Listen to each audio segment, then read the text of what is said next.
रणथंभौर दुर्ग के निकट, रणथंभौर दुर्ग के निकट सवाई माधोपुर नगर की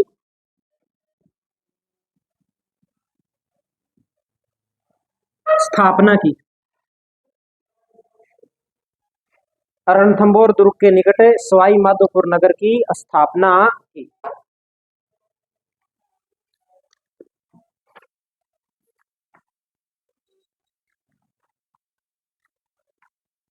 दूसरी विशेषता के रूप में अपने लिखेंगे कि जयपुर के अंदर मोती डूंगरी के महलों का निर्माण करवाया। जयपुर में मोती डूंगरी के महलों का निर्माण करवाया। तीसरी विशेषता के रूप में हम नोट करेंगे इनमें कि शीतला माता का मंदिर बनवाया था इन्होंने। सील की डूंगरी चाकसू जयपुर के अंदर जो पड़ता है उस मंदिर का इन्होंने निर्माण करवाया। शीतला माता के मंदिर का निर्माण चाकसू में करवाया। चाकसू में करवाया। 4 नंबर पे अपने इसमें नोट करेंगे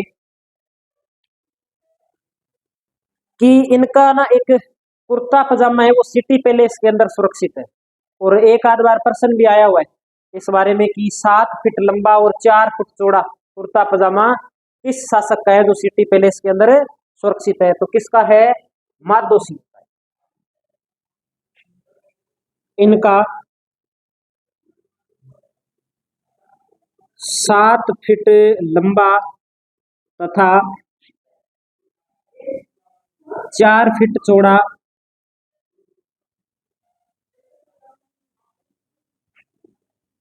कुर्ता पायजामा सिटी पैलेस में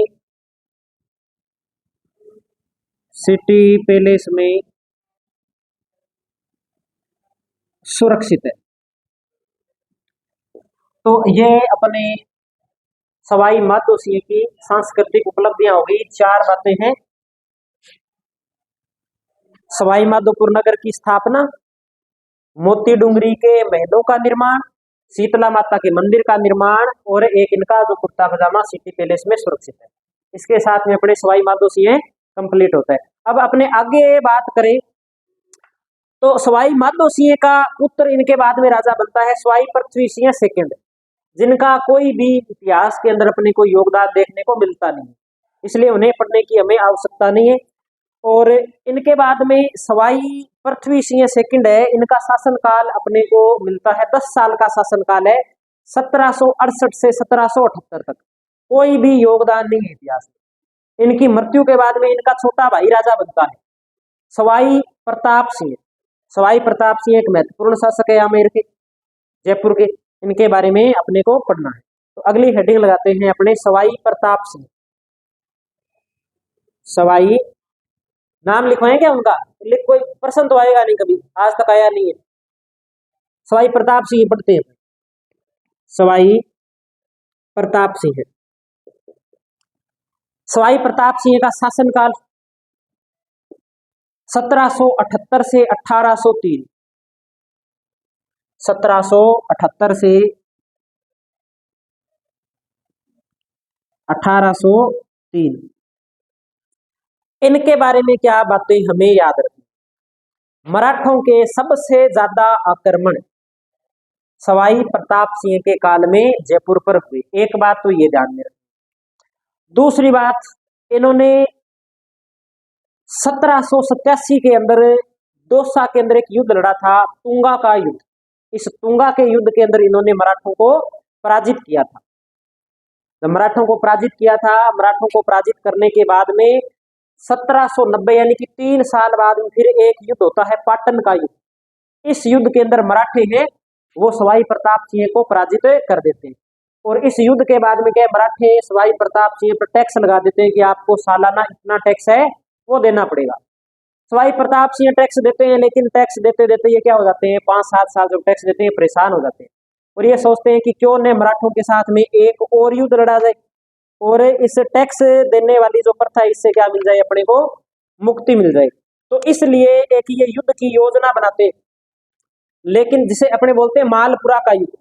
इस योजना में ये सफल नहीं होते, जब तक ये योजना बनाए उससे पहले मराठे इन पे क्या कर देते हैं, आक्रमण कर देते हैं, और आक्रमण करते हैं। आक्रमण के अंदर फिर प्रताप सिंह की क्या हो जाती है, हार हो जाती है। प्रताप सिंह की हार हो जाती है, मराठे फिर संधि करते हैं, और संधि के तहत इस सवाई प्रताप सिंह को फिर मराठों को क्या देना पड़ता है, टैक्स देना पड़ता है। ये महत्वपूर्ण बातें हैं, 3 युद्ध जो प्रताप सिंह और मराठों के बीच में हुए, और इन युद्धों में पूछा जाता है कितने युद्ध हो गए, 3 युद्ध हो गए, एक तुंगा का हो गया, एक पाटन का हो गया, और एक मालपुरा का हो गया। एक 1787 में, एक 1790 के अंदर, और एक 1800 के अंदर। ये 3 युद्ध पहले अपने को ध्यान में रखना। फिर अपने आगे स्थापत्य कला की बात करेंगे कि इन्होंने स्थापत्य कला के अंदर इनका क्या योगदान है। हवा महल का जो निर्माण है वो इन्हीं ने करवाया। तो अपने नोट करते हैं,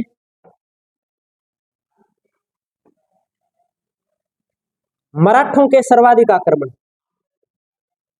मराठों के सर्वाधिक आक्रमण जयपुर पर प्रताप सिंह के काल में हुए। प्रताप सिंह के काल में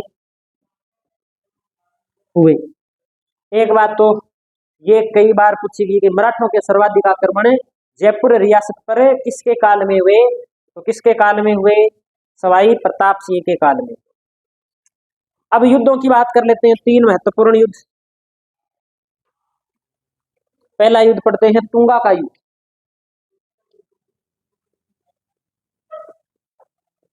तुंगा का युद्ध 1787 के अंदर कौन से स्थान पर लड़ा गया, तो दौसा के अंदर लड़ा गया। जयपुर के पास में तो पड़ता है दौसा। युद्ध में कौन कौन थे और कौन किसके साथ था, इस बात का भी अपने को ध्यान में रखना है।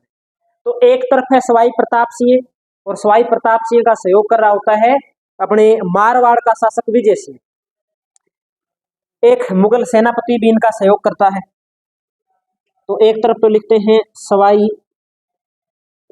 प्रताप सिंह प्लस विजय सिंह। विजय सिंह कहाँ का शासक है, मारवाड़ का। और इनके साथ में एक जो इनका सहयोगी है मुगल सेनापति मुहम्मद बेग हमदानी, वो इनके क्या होता है, साथ में होता है। मुहम्मद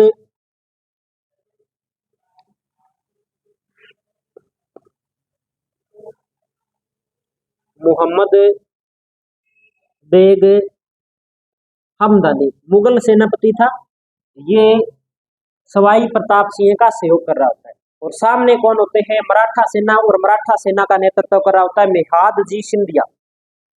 मराठा सेना और नेतृत्व कौन कर रहा है, तो इनका सेनापति है मेहाद जी सिंधिया।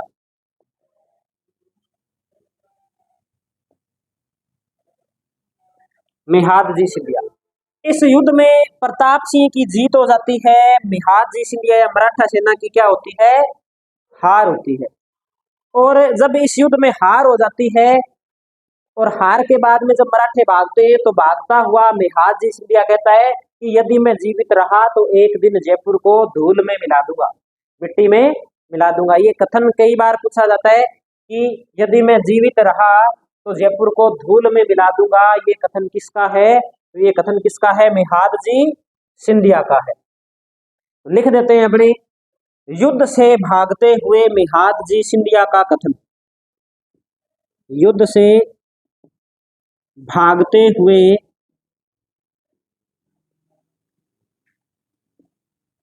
मेहादजी सिंधिया का कथन। कथन क्या है? कथन है, यदि मैं जीवित रहा तो जयपुर को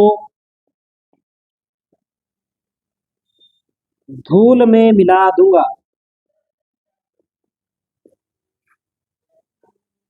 मिला दूंगा। ये कथन है मेहादजी सिंधिया का। युद्ध कौन सा है ये? तुंगा का युद्ध। अब जो अगला आक्रमण होता है वो युद्ध होता है इनका अजमेर के अंदर। युद्ध का नाम है पाटन का युद्ध।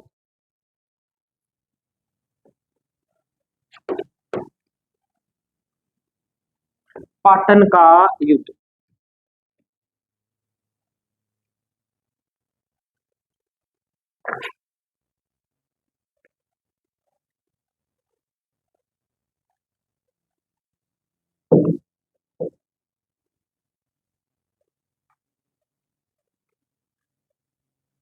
ये नोट कर लिया क्या सभी ने? अगली हेडिंग लगाते हैं अपने, पाटन का युद्ध।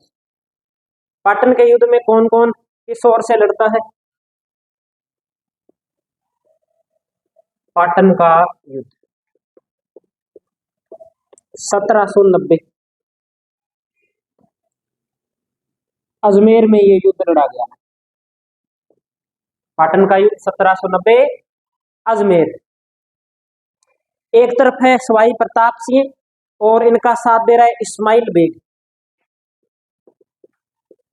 सवाई प्रताप सिंह और इनका साथ दे रहा है इस्माइल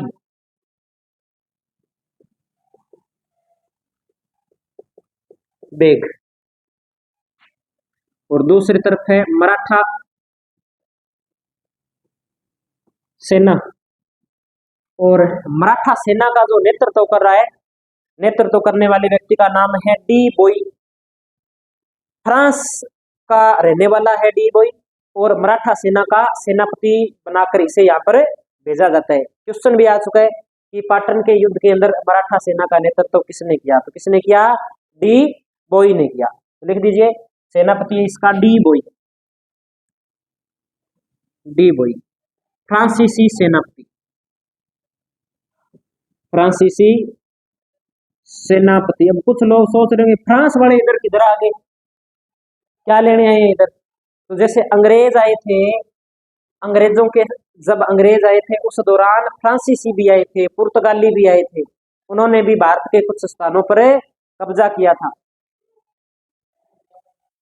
तो वो भी सेनापति थे। तो उनमें से एक सेनापति कौन है? डी बोई, जो किसकी ओर से लड़ रहा है, किसका सेनापतित्व कर रहा है? मराठा सेना का नेतृत्व कर रहा है।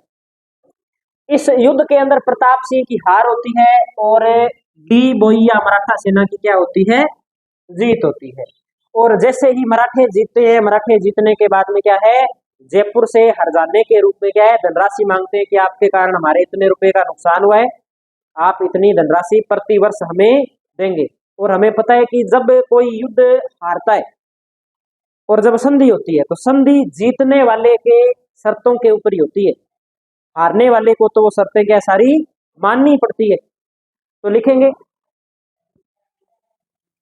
युद्ध के बाद, युद्ध के बाद मराठों ने जयपुर से धनराशि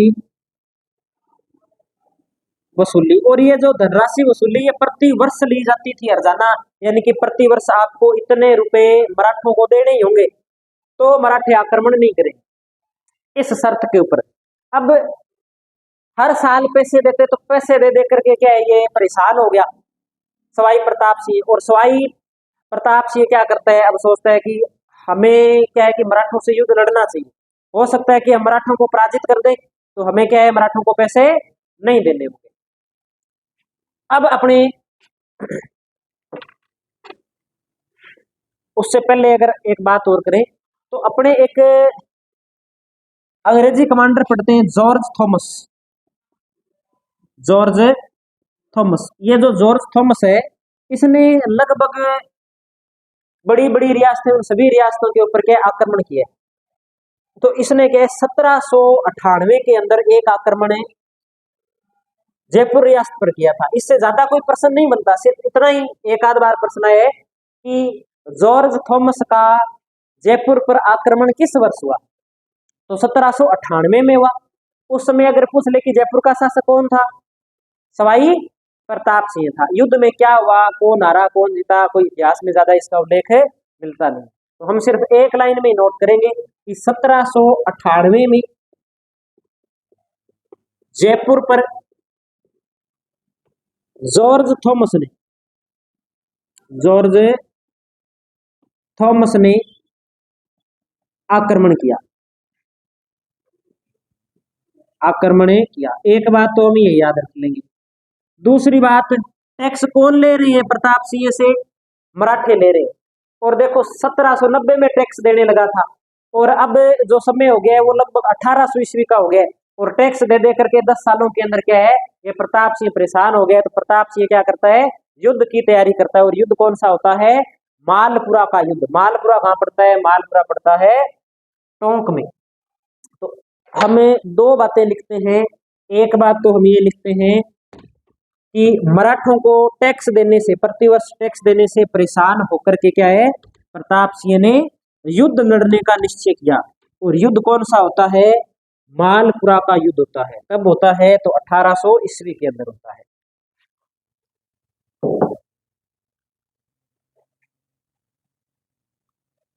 प्रतिवर्ष मराठों को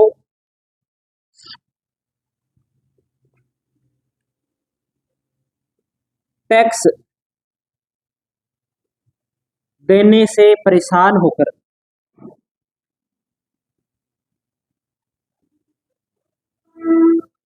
प्रताप सिंह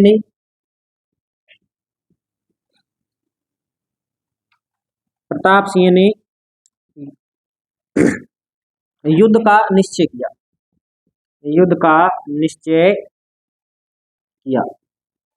तो आगे लिख देते हैं अपने, कौन सा युद्ध होता है, तो लिखेंगे मालपुरा का युद्ध।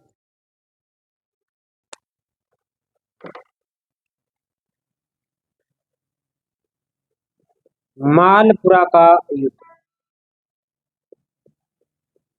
युद्ध कब हुआ, 1800 ईस्वी में हुआ। कहां पर हुआ, तो मालपुरा टोंक में हुआ। सीधी सी बात है कि मराठों के साथ में युद्ध हो रहा है।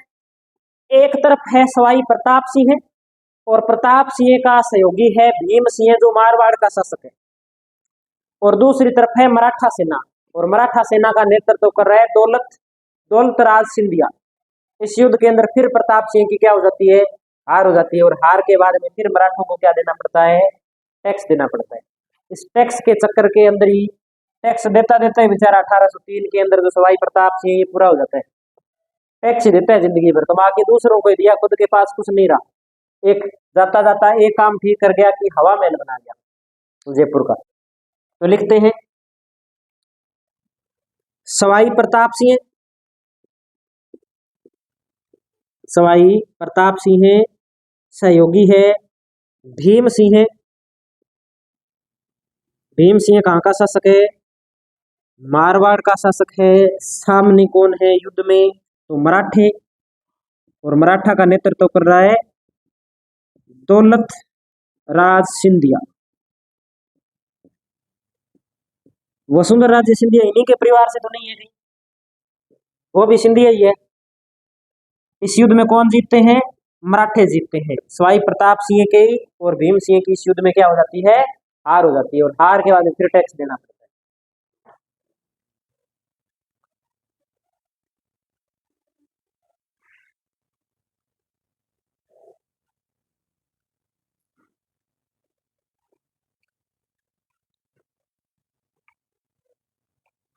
हवा महल का नाम सुना है, देखा किसने हवा महल, देखा नहीं। हवा महल कैसा क्या है हवा महल? कोई फोटो तो देखी होगी हवा महल की, कैसा है हवा महल? हम्म? कौन से कलर का है? सफेद कलर का है। कब से? हैं?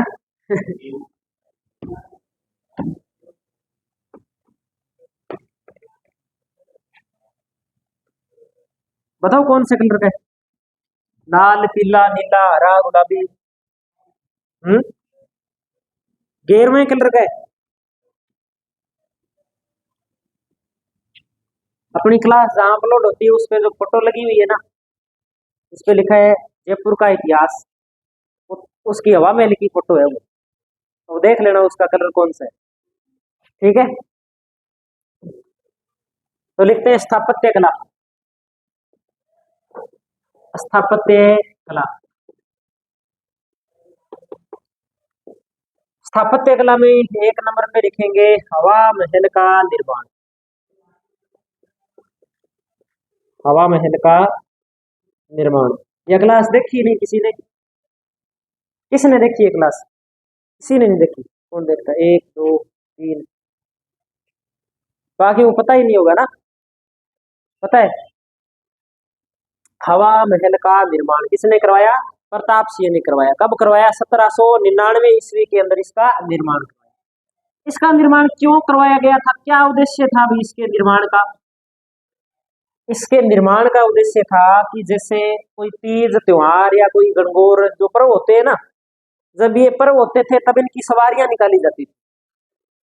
और जो राजघराने की महिलाएं होती थी वो पहले के पर्दा प्रथा था, प्रथा थी तो क्या है, सामने नहीं आते थे। तो वो क्या करते, ये हवा महल, ये सड़क है और इस सड़क के किनारे क्या बना दिया, इधर हवा महल बना दिया। और इस हवा महल के अंदर क्या है, छोटी छोटी खिड़कियां, इसी खिड़कियां बना दी, ताकि जब भी कोई इधर से सवारी निकले तब लोग, जो महिलाएं हैं, वो आसानी से उस चीज को क्या है, देख सके। प्रमुख रूप से इसी उद्देश्य से इसका क्या करवाया गया था, निर्माण करवाया गया था। कोई ऐसी कोई विशेषता नहीं थी कि रहने के लिए इसका निर्माण करवाया, रहने के लिए निर्माण नहीं करवाया था, सिर्फ सवारियां देखने के लिए, महिलाओं के लिए इसका निर्माण करवाया था। तो हवा महल का निर्माण 1799 के अंदर वास्तुकार उस्ताद लालचंद, वास्तुकार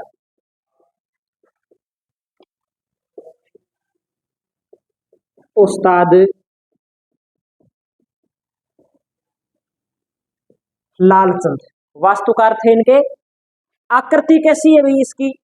इसकी आकृति देखने में लगती है भगवान श्री कृष्ण के मुकुट जैसी। ऊपर से आकृति देखते हैं ना, पूरी दूर से देखते हैं तो आकृति भगवान कृष्ण के मुकुट जैसी लगती है इसकी। तो कई बार पूछी भी जाती है कि आकृति कैसी है इसकी। भगवान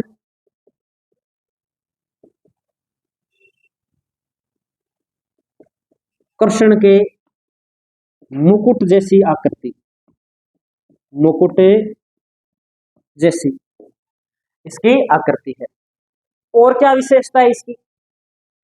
तो अगर देखो, अगर प्रश्न ऐसे है कि आकृति कैसी है, तब तो है भगवान कृष्ण के मुकुट जैसी। अगर पूछे कि हवा महल समर्पित किसको है, तो समर्पित है भगवान विष्णु को। दोनों अलग अलग बातें। समर्पित तो किसे किया गया, इसे भगवान विष्णु को। और आकृति इसकी कैसी है, भगवान कृष्ण के मुकुट जैसी। तो लिख देंगे भगवान विष्णु को समर्पित।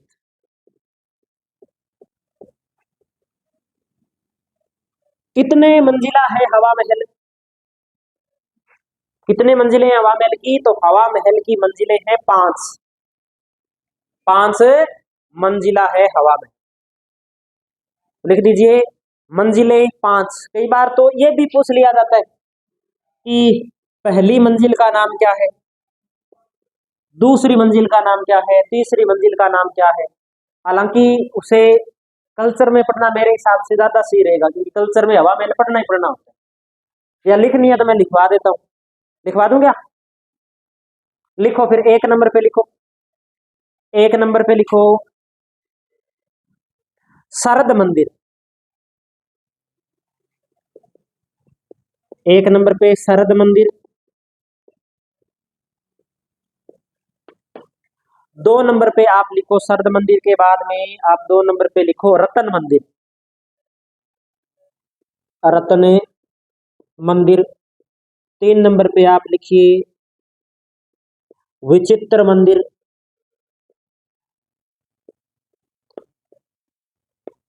4 नंबर पे आप लिखिए प्रकाश मंदिर।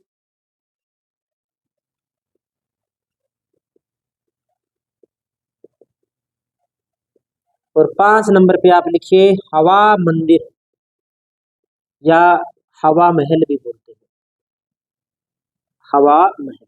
ये 5 मंजिलें हैं। क्रम यही ध्यान रखना है, 1 नंबर पे शरद, 2 नंबर के ऊपर रतन, 3 नंबर पे विचित्र, 4 नंबर पे प्रकाश और 5 नंबर पे हवा महल। खिड़कियां या इसके जाली झरोखों की संख्या 953। खिड़कियां या जाली झरोखों की संख्या कितनी है? 953 है। 953।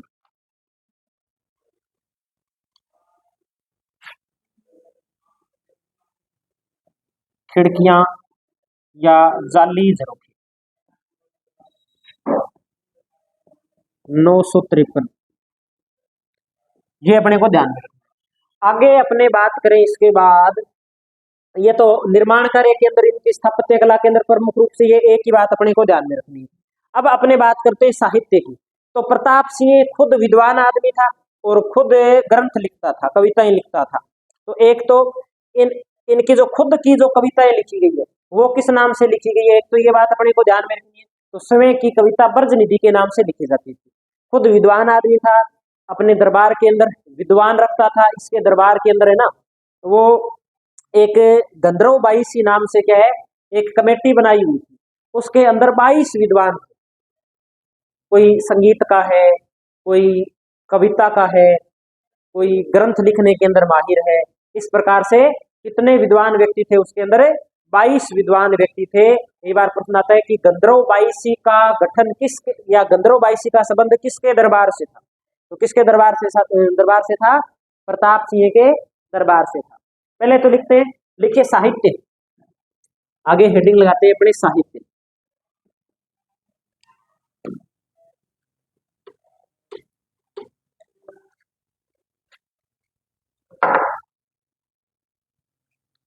साहित्य, साहित्य में हम लिखेंगे प्रताप सिंह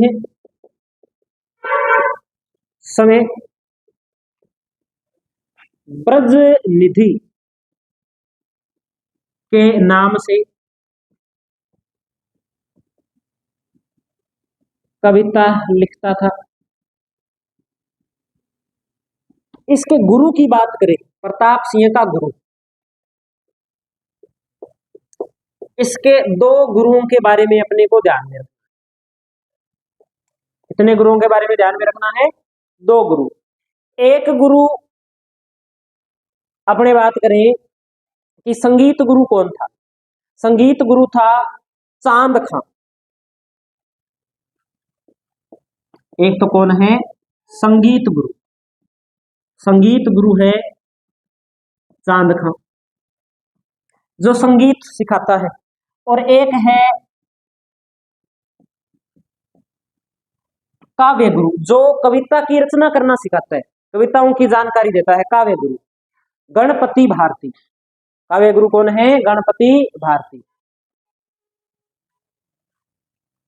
इसके अलावा इनसे क्या पूछा जा सकता है? अब दोनों ही विद्वान आदमी है और दोनों ही क्या है, एक संगीत का गुरु है, एक काव्य का गुरु है, तो जरूर इन्होंने कोई न कोई रचना की। तो इनकी एक एक रचना अपने को ध्यान में रखनी है कि संगीत गुरु चांद खां ने कौन से ग्रंथ की रचना की? तो सवर सागर। संगीत में क्या होता है? सवर होता है। सवर इधर उधर बिगड़े और राग का पता ही है फिर। तो ग्रंथ कौन सा इनका? सवर सागर इनका ग्रंथ। और एक काव्य गुरु का ग्रंथ है संगीत सागर। संगीत सागर, ये इसलिए मैंने बोला है कि संगीत गुरु, संगीत के अंदर स्वर, स्वर होते हैं, स्वर के ऊपर निर्भर करता है कि राग किधर जा रही है। स्वर इधर उधर हो गए ना एक दो बीच में से, तो फिर राग अलग ही होगी। पहचान में नहीं है कि कौन गा रहा है। ठीक है, तो गणपति का तो जो ग्रंथ है वो है संगीत सागर, और संगीत गुरु चांद खां का ग्रंथ है वो है सबर सागर। अब अपनी बात करें इसके बाद में गंधर्व बाईसी। गंधर्व बाईसी, गंधर्व बाईसी क्या है? तो मैंने अभी बताया कि गंधर्व बाईसी 22 कवि कवि है, उसके अंदर ज्योतिषी है, संगीतकार है, उनकी एक क्या है मंडली है, जो किसके दरबार में रहती है? सवाई प्रताप सिंह के दरबार में रहती है। तो लिखेंगे 22 विद्वानों की मंडली। 22 विद्वानों की मंडली, उसके अंदर कौन कौन है? तो उसमें संगीतकार भी है,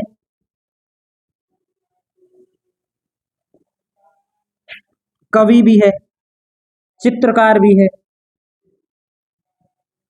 चित्रकारों की मंडली जो प्रताप सिंह के दरबार में निवास करती है। इसको तो आप मोस्ट रूप से याद करना है, बहुत ज्यादा इंपॉर्टेंट है ये गंधर्व बाईसी, बहुत बार पूछा हुआ प्रश्न है गंधर्व बाईसी वाला। गंधर्व बाईसी के अंदर कितने विद्वान है? तो 22 विद्वान है। और इन्होंने क्या करवाया? तो एक इन्होंने संगीत सम्मेलन का आयोजन करवाया था, और उस संगीत सम्मेलन के अंदर आसपास के जितने भी महान संगीतकार थे उन संगीतकारों को आमंत्रित किया था, और आमंत्रित करने के बाद में इन्होंने एक ग्रंथ की रचना करवाई थी, राधा गोविंद संगीत सार। और इस राधा गोविंद संगीत सार ग्रंथ को लिखने के अंदर जो सबसे महत्वपूर्ण भूमिका रही थी वो रही थी ब्रजपाल भट्ट की। पता नहीं कितनी बार क्वेश्चन पूछा हुआ है, तो अपने लिख देते हैं कि इन्होंने एक क्या करवाया था? संगीत सम्मेलन, संगीत सम्मेलन का आयोजन करवाया, आयोजन करवाया। ठीक है, इसमें एक ग्रंथ लिखा गया, ग्रंथ का नाम क्या था? राधा गोविंद संगीत सार, राधा गोविंद संगीत सार। और इस ग्रंथ का जो प्रमुख लेखक था, प्रमुख लेखन का जो कार्य किया वो कार्य किया था ब्रजपाल भट्ट ने। ब्रजपाल भट्ट ने इसके लेखन का कार्य किया था, ये उससे भी इंपॉर्टेंट है, ये भी याद कर लेना। मुख्य लेखक कौन था? तो ब्रजपाल भट्ट था।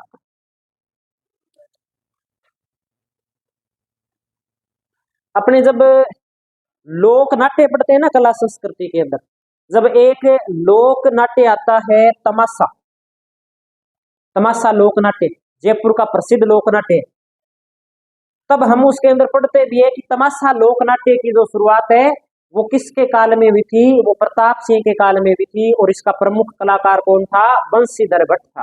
और बंशीधर भट्ट कहाँ से आया था? तो बंशीधर भट्ट महाराष्ट्र से आया था। इंपॉर्टेंट बनता है, तो लिखेंगे अगली लाइन में लिख दीजिए कि इनके काल में, इनके काल में, इनके काल में जयपुर में, इनके काल में जयपुर में तमाशा लोक नाट्य की,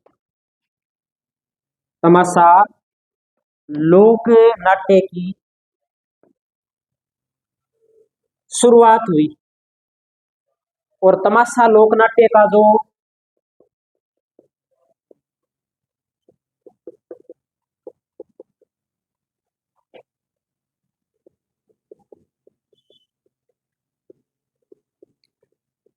प्रमुख था, इस प्रमुख का नाम क्या है?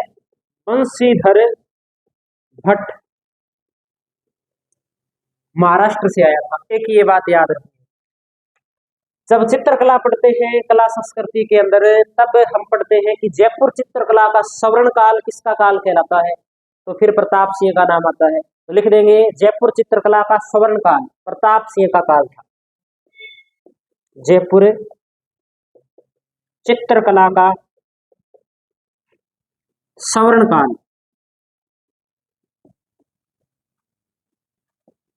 प्रताप सिंह का काल, प्रताप सिंह का काल था। ठीक है, जयपुर चित्रकला का स्वर्ण काल है। भाई स्वर्ण काल है तो कुछ विशेष बात रही होगी। क्या किया गया? तो एक तो यहाँ पर इनके द्वारा की गई चित्रकला स्कूल की स्थापना, चित्रकला स्कूल की स्थापना प्रश्न आएगा। जयपुर में चित्रकला स्कूल की स्थापना किसने की? सवाई प्रताप सिंह ने की। इनके काल में सबसे ज्यादा कौन से चित्र बने? तो इनके काल में एक प्रमुख चित्रकार रहा था लालचंद उस्ता। इस लालचंद उस्ता ने क्या किया था? पशुओं की लड़ाई के चित्र बनाए, पशुओं की लड़ाई के चित्र बनाए। तो दो बातें नोट करेंगे। जयपुर में चित्रकला स्कूल की स्थापना, चित्रकला स्कूल की स्थापना। दूसरी बात याद रखनी है, प्रमुख चित्रकार लालचंद। और इस लालचंद ने किसके चित्र बनाए? पशुओं की लड़ाई के चित्र बनाए, हाथियों की लड़ाई के चित्र, शेरों की लड़ाई के चित्र। ऐसे नहीं है कि गधे लड़ रहे हैं दिखा दिया, तो जानवर भी को ढंग का होना चाहिए।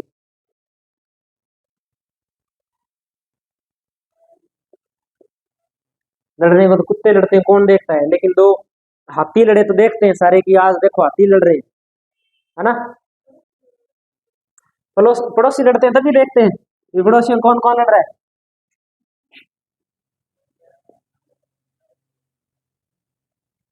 पड़ोसियों को लड़ाई देख के खुश मत हुआ करो। हाँ, उनको पता लग गया नहीं कि ये हमें लड़ते देख के मनोरंजन कर रहे हैं, तो वो गिर के आपकी तरफ भी आ सकते हैं। लड़ाई करवाता कौन है? पड़ोसियों, पड़ोसी तो करवाता है, और कौन करवाता है?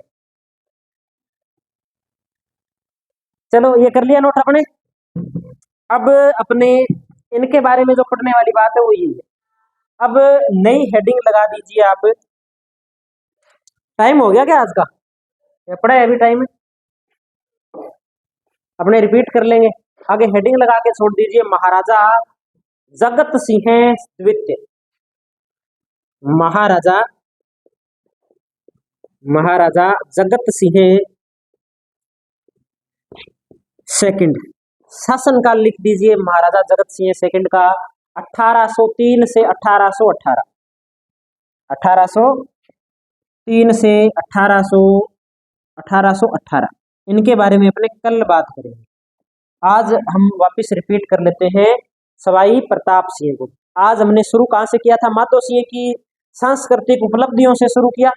तो उनकी सांस्कृतिक उपलब्धियों में एक तो पढ़ लिया सवाई माधोपुर की स्थापना, फिर हमने एक पढ़ लिया मोती डूंगरी के महलों का निर्माण, एक शीतला माता के मंदिर का निर्माण सील की डूंगरी चाकसू के अंदर, और एक हमने उनका जो कुर्ता है सिटी पैलेस के अंदर है उनके बारे में जो सुरक्षित है वो चर्चा कर ली। फिर हमने अगले राजा बड़े पृथ्वी सिंह सेकंड जो इम्पोर्टेंट नहीं है, उनका छोटा भाई है प्रताप सिंह, सवाई प्रताप सिंह, ये राजा बनते हैं 1778 से 1803। मराठों के सर्वाधिक आक्रमण है। पहला आक्रमण कौन सा?